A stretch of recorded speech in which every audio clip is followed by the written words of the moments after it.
Swayam Prabha. Digital India. Educated India.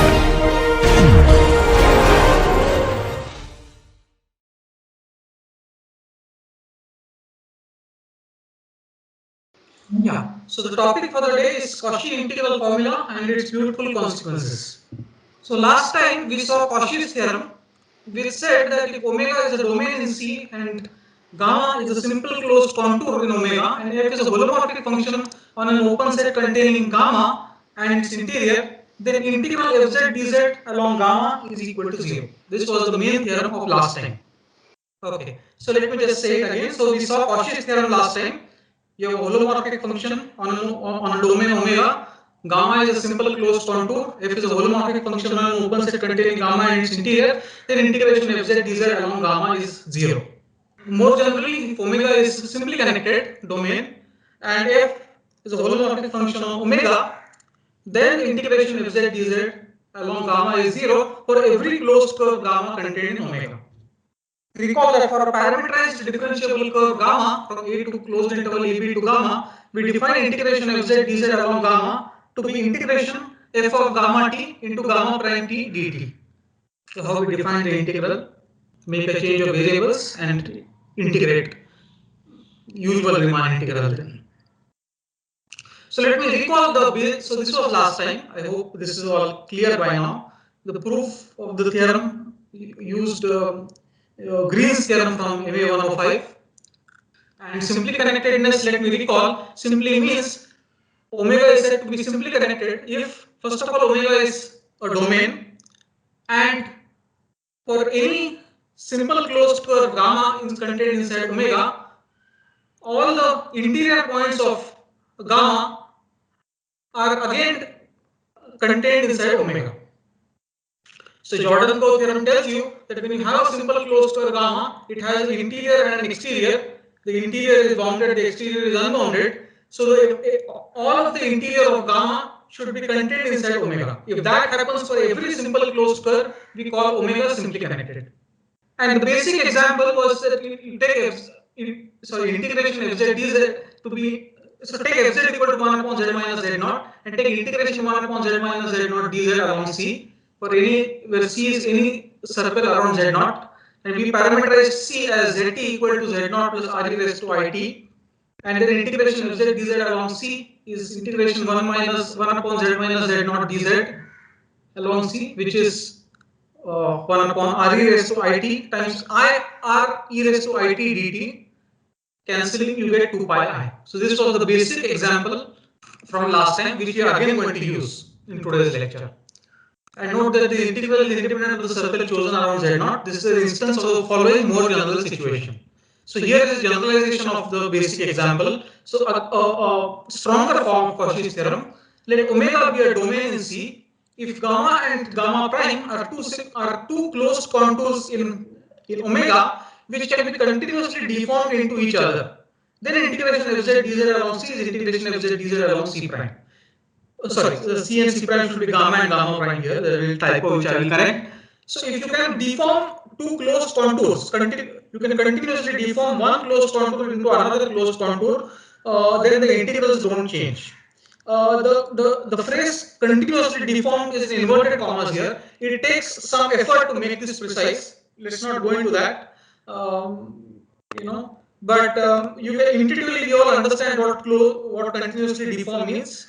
That means you have a family of closed contours starting with gamma and ending with gamma prime. Suppose you can connect the two contours gamma and gamma prime by a continuous family of closed contours starting with gamma and ending with gamma prime, then I will say that they can continuously deform into each other.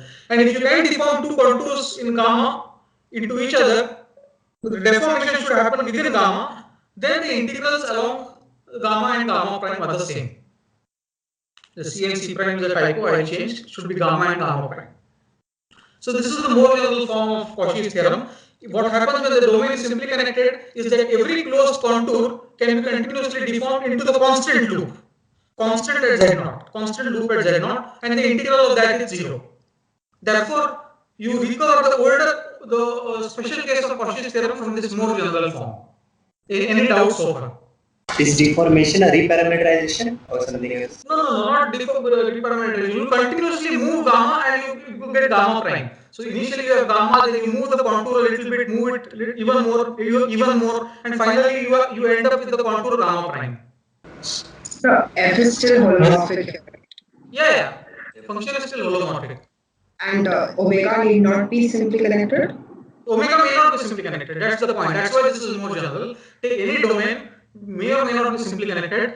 If you have two close contours, one deformable into another within gamma, within omega, then the integrals along them are the same. Simply connectedness assumption goes away. If it is simply connected, what will happen is for every close contour the integral is zero. Here we are not saying that for every close contour the integral is zero, but if you have two close contours which are deformable, continuously deformable into each other, then the integrals are the same. Sir, Yeah. if we take simply connectedness into account, like it was taking analogy from MA 105 which we had, like if we have two curves, like the area is close. So one curve is, you consider two circles having same center, like concentric circles. So integral around one circle will be the negative of the integral around the inner circle. So like if the direction is taken into account, like Right. either. So that's a good point, and whatever you are saying, I mean, will be relevant to today's discussion. We'll come to that little later today. So we are going to do something very similar to what you said. We will integral along some curve gamma. We will break it up into sum of various integrals, and then this going in one orientation versus going in another orientation will come into play. So here, So basically, what is let me not elaborate on that point right now. It will come up in the lecture today. Sir, Yeah. sir, if there is a curve gamma double prime between gamma and gamma prime, then still, I mean, even that will also have the same value of the integral. No. First of all, one has to be precise about what you mean by in between. But let us say, suppose we can make a definition of in between. Let's say you have a curve gamma double prime which lies in between the area spanned by gamma and gamma prime. Let's say. Yes. But such a curve may not be deformable into gamma or gamma prime. You may not be able to deform gamma. Just because it is in between doesn't mean gamma or gamma prime can be deformed into it. For example, take the annulus. Yeah, region between two concentric circles. Yes. Gamma may be one loop going around the circle, going around the annulus. Gamma prime might be another loop going around the annulus. Now, in between gamma and gamma prime, you may have some loop which does not go along the annulus. It's a small loop which does not go around. Yes, yes. Then neither gamma or gamma prime can be deformed into gamma double prime. So let's move on. So this is the more general form of Cauchy's theorem. This is not, let me repeat, not necessarily the most general form of Cauchy's theorem, but it's more general than what we have seen before. Just like the basic example, a similar computation shows that integration of 1 upon z minus z naught raised to m is equal to 0 for all m not equal to 1. We saw that when m is equal to 1, you get 2 pi I, but if m is different from 1, you get 0. This follows from the fact that 1 upon z minus z naught to the power m admits a primitive in C minus Z naught whenever m is different from 1. So let's say C is a curve going around m naught. This C is a curve which goes around Z naught, and if m is different from 1, then 1 upon z minus z naught raised to m admits a primitive. Right? For example, if I take 1 upon z minus 1 upon 1 minus z naught square, for example. Let's take m equal to 2. So take 1 upon z minus z naught square, then its primitive is minus 1 upon z minus z naught, right? If you differentiate minus 1 upon z minus z naught, you will get 1 upon z minus z naught, 1 upon z minus z naught square. So when m is different from 1, this admits a primitive, and therefore the integral is equal to the difference at the endpoints. Difference is equal to the primitive at one end minus the value of the primitive at the other end, but it's a closed contour, so the value at the starting point and the end point is same, so this integral is 0. So whenever a function has a primitive on omega, then integral along any curve in omega is 0. Problem with 1 upon z minus z naught was, so that's the next line. So note that when m is equal to 1, 1 upon z minus z naught raised to m that means just 1 upon z minus z naught, does not admit a primitive. You would have been tempted to say log of z minus z naught is a primitive, but log of z minus z naught does not define a holomorphic function on any open subset in C in the complex plane containing C. So we are going to have a more detailed discussion on log when this point will perhaps become more clear. Right now, I'm not proving this statement, but basically it has no primitive because there is log of z minus z naught, which is the natural choice of primitive. This actually does not define a holomorphic function. Yeah, I hope this point is clear. The difference between what happens when m is equal to 1 versus what happens when m is different from 1. Sir, why is it not holomorphic? Yeah, so I'll explain this. We are going to have a discussion on log. The discussion will involve some complex, little more complex, will involve some complex integration. So I postponed it a little bit. Yes. We are going to discuss log again. Earlier we had a discussion on log that was more about defining log pointwise. For a complex number, defining log. Now we want to understand log as a holomorphic function. We will do that in somewhat greater detail. Right now, I'm not proving that, but nevertheless, it's the lines before that are clear. I hope that when m is equal to 1, this is non-zero. When m equal to m is different from 1, this is 0, and it is 0 because it has a primitive. That part is quite clear. Should be quite clear already. Okay, now we will use Cauchy's theorem to prove another very important, closely related theorem in this subject, almost like a twin brother of Cauchy's theorem that we saw, namely the Cauchy integral formula. We state the theorem, Cauchy integral formula, is really a formula. So let f be holomorphic everywhere on an open set containing a simple closed curve. So it is holomorphic on some open set containing gamma. Notice here that so sorry. So when I say holomorphic everywhere meaning it's holomorphic on gamma and inside and on some open set containing gamma. Yeah, we are only talking about holomorphic functions defined on open sets. So that means there is an open set omega inside and the curve gamma inside it. So that on gamma and everything inside gamma, the function is holomorphic. Then if z0 is interior to gamma, then f z0 is equal to 1 upon 2 pi I integration f z dz upon z minus z0 along gamma. So the value of the function at z0 is the integral of the f z upon z minus z0 to factor 1 upon 2 pi I. So I hope the theorem is clear. Notice that there is no reason for this integral to be 0 because although fz is holomorphic inside gamma, fz upon z minus z0 is not holomorphic. Yeah, fz upon z minus z0 sort of blows up when z is equal to z0. So we are not integrating a holomorphic function inside omega, inside gamma. Sorry, fz is holomorphic inside gamma, but fz upon z minus z0 is not holomorphic inside gamma. So there is no reason for this integral to be 0 by Cauchy's theorem. So this is what we want to prove. So therefore, notice something very interesting. Therefore, very interesting consequence of this theorem is that if you have a closed contour and a function which is holomorphic on and inside gamma, then the value of the function at any point inside gamma is completely determined by the value of the function on gamma. Yeah, you are integrating a certain function only on gamma, but somehow that determines the value of the function at every point inside gamma. Z0 is an arbitrary point in the interior of gamma, and its value can be determined by this integral. So it's a beautiful theorem, really. Is this clear? Sir, could you please repeat the statement again? So you have an open set omega. I have not written omega. Omega is understood. So you have a simple closed curve gamma, positively oriented. Positively oriented means in the anti-clockwise direction always. And you have a point z0 which is interior to gamma.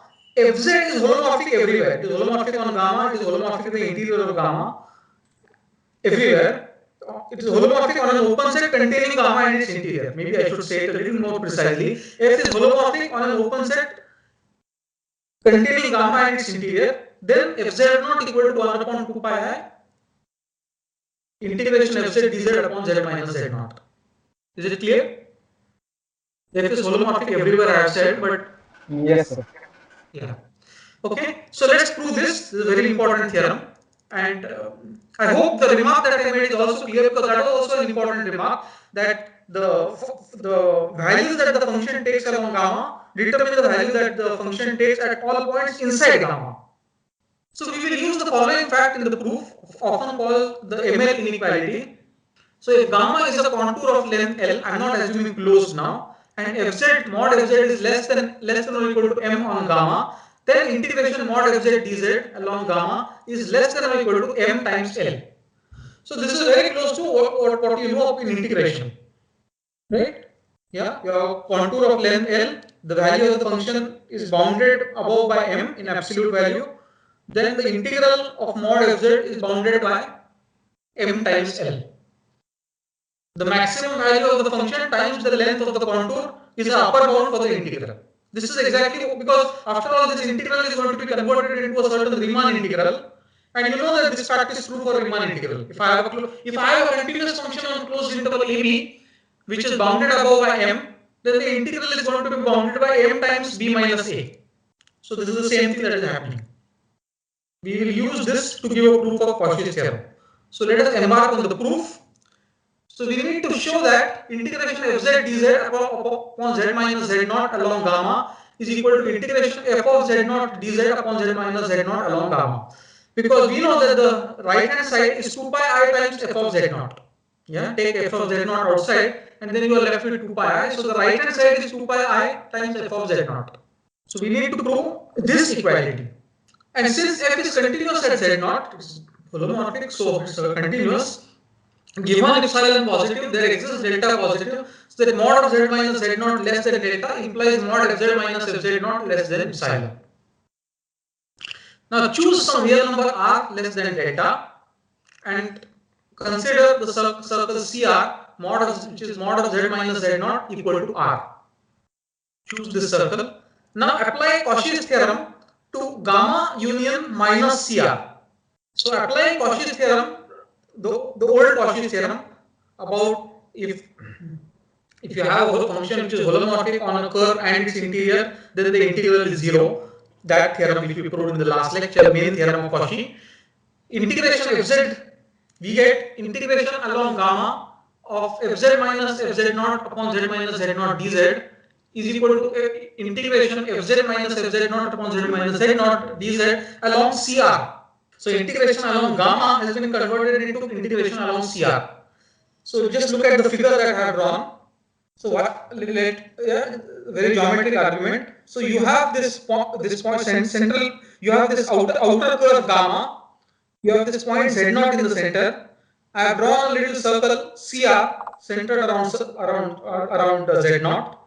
Now I claim that integrating the function along gamma is the same as integrating the function along CR. And I want to justify the last step that I have written, that integration along gamma is equal to integration along CR. I'm going to do that. So the idea is you make this little slit. So at the initial, you can see that I have drawn those two horizontal rays labeled L1 and L2. Right? So if you look at the shaded region that I have drawn, this is the shade. So just let me go to the next slide. No, look at this path of integration: gamma followed by L1 followed by minus CR followed by L2. See, minus CR means take the orientation to be the opposite, namely clockwise. So take the path of integration gamma followed by L1 followed by minus CR followed by L2. So you go along gamma first, then you go along L1 to the left, then you do minus CR, that means CR in the clockwise direction, and then you go along L2 to the right. This would be okay. Now notice that L1 and L2 are very close to each other, but with opposite orientation. L1 is directed to the left, L2 is directed to the right. So L1 and L2 are very close, but with opposite integration. So the integrals along these paths cancel each other in the limit as the two horizontal strips approach each other. So I have made this little slit there as the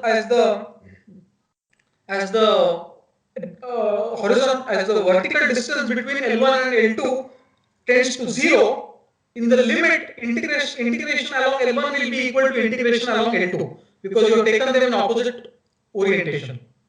Yeah, this is like saying integration fx dx from a to b is minus integration fx dx from b to a. So in the limit, those two will cancel each other. But this total integral along gamma followed by integration along L1 followed by integration along minus CR followed by integration along L2, this is 0. Yeah, what I have written. This contour encloses the shaded region which does not enclose any poles, and hence this integral is 0. Hence this integral is 0 since gamma union minus CR is typo. Yeah, is this clear? So if I take this path which I just explained, gamma followed by L1 followed by minus CR followed by L2, that's a contour which encloses the shaded region. But the shaded region has no poles. So the function is holomorphic on and inside that. And so the integral will be 0. Is this clear? This is just like we did in Green's theorem when we decomposed a curve to a smaller curve. In which theorem? In M105, we decomposed a bigger curve into a smaller curve.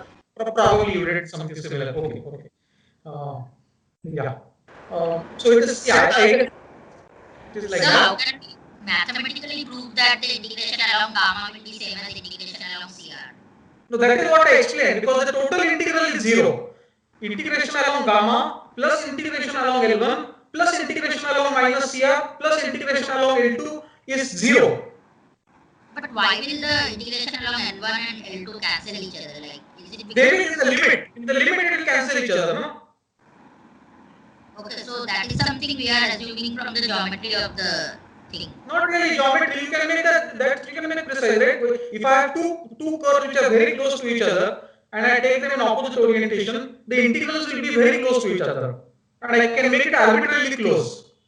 So I'm saying since the total integral is 0 and the integration along L1 cancels with the integration along L2, therefore integration along gamma is equal to integration along.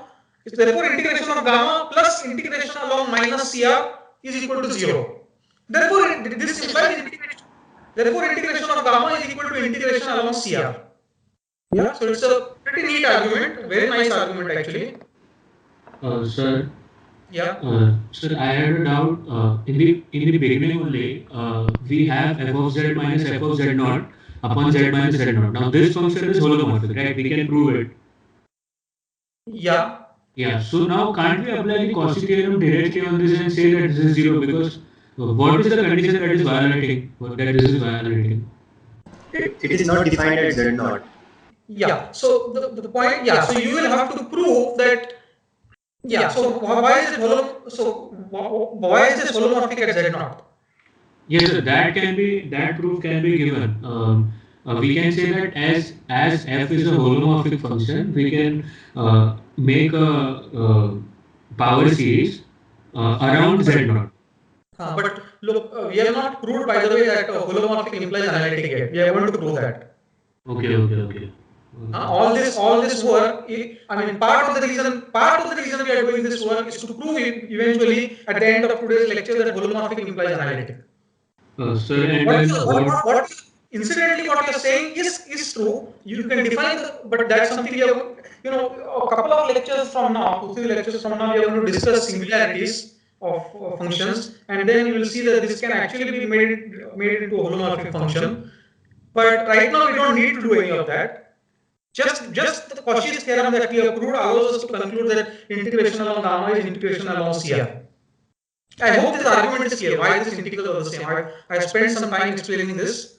The explanation is in this first paragraph. yes, sir. Okay, sir. So now what we wanted to, so now we are, so because of the previous step, now we are reduced to estimating this value, modulus of integration fz minus fz naught upon z minus z naught dz along this curve CR. But this is less than or equal to, by the, modulus of integral is less than or equal to integral of modulus. So this is less than or equal to integration along CR mod fz minus fz naught upon the mod z minus z naught times dz. But now we know that mod of, you are integrating along CR, and on CR we know that mod fz minus fz naught is less than epsilon. Mod of z minus z naught on the other hand is equal to r.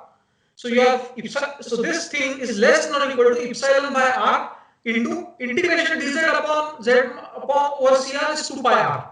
So this whole thing is less than epsilon upon r into 2 pi r. R cancels, so this is 2 pi epsilon. So this can be thus this can epsilon is in our hands how small to make it. So thus this modulus of this integral can be made arbitrarily small and hence it is 0. This is what we wanted. So it's a simple proof but quite interesting, somewhat ingenious.